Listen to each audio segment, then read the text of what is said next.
One afternoon, while Aunt Martha was out grocery shopping, Elias found himself drawn to the attic. It was a space he hadn't visited in years, a dusty repository of forgotten memories. The air was thick with the smell of old wood and dried leaves. Sunlight filtered weakly through the small, grimy window, casting long, eerie shadows. He moved slowly through the cluttered space, his footsteps muffled by the thick layer of dust on the floorboards. Cardboard boxes filled with old photographs, forgotten toys, and moth-eaten clothes lined the walls. In a dark corner, beneath a tattered sheet, he found an old wooden chest. Curiosity piqued, he lifted the heavy lid.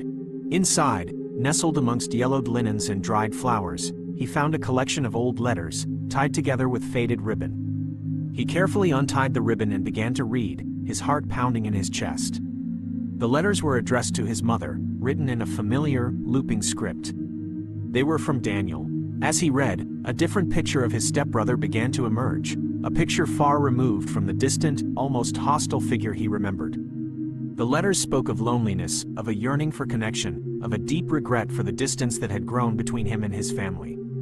They hinted at struggles, at a life lived on the fringes. One letter, written just a few weeks before the accident, spoke of a desire to return, to mend the broken bridges.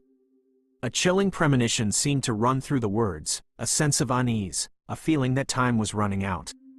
Elias sat there in the dusty attic, the weight of the letters heavy in his hands, a new layer of complexity added to his grief. The anger he had felt towards Daniel began to waver, replaced by a confusing mix of sorrow and a dawning sense of understanding. The brother he barely knew was not simply the cause of their tragedy, but a figure shrouded in his own pain and regret.